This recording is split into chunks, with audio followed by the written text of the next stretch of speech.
is recognized. Thank you, Mr. Speaker. I yield as much time as she may consume. The gentlelady from Indiana, who was born and raised in Ukraine. Her grandmother is still there and has told the stories of Hitler and Stalin and how bad this situation is on the ground. And she's the lead Republican of this resolution, Ms. Victoria Spartz. The gentlewoman from Indiana is recognized for as much time as she consumes. Thank you, Mr. Speaker. I'm very humbled to stand on this floor of this great institution with my colleagues from both sides of this aisle to co-lead this important resolution and to show that this greatest country, these leaders of free world, are going to stand up to atrocities and tyrannies happening right now. I am very proud to have a strong freedom-fighting Ukrainian heritage. I actually was born in the Soviet Union, which when Ukraine was under that evil country. And I'm so proud that strong, brave Ukrainians are willing to fight again and again to be free. It should inspire all of us. And their bravery and actions are unbelievable.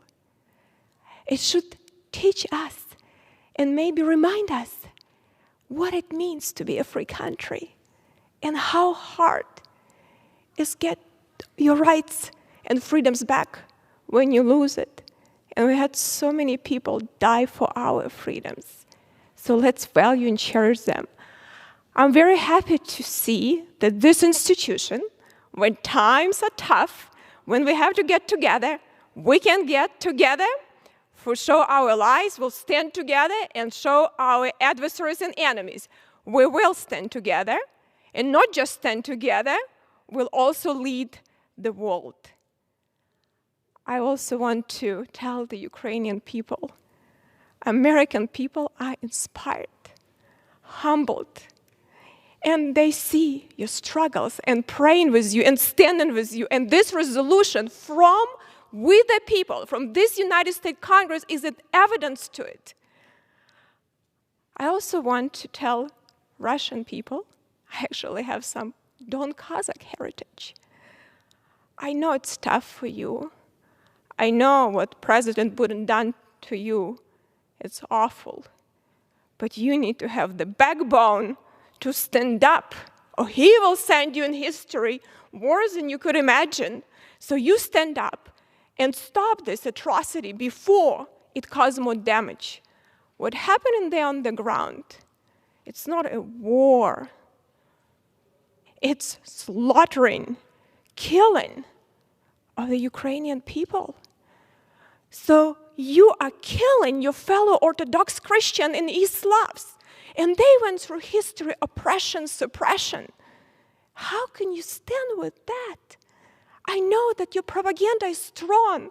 I know they told you things that are awful. But open your eyes. Don't be part of it. Tell your government that they have to stop this elimination and extinction of people. I also want to thank everyone here in this country for loving freedoms, for supporting freedoms, and willing to be part of this challenge on the right side.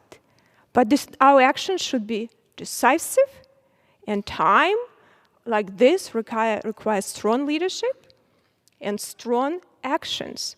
And we, as an independent branch of our government, I always say we're co-equal, but first among equals, because we do have power of the purse and power of war. So we have a lot of powers for a reason, and that's why our founding father gave us this power, because we are the people. Should put pressure on our president to be more decisive and strong and have some stronger action.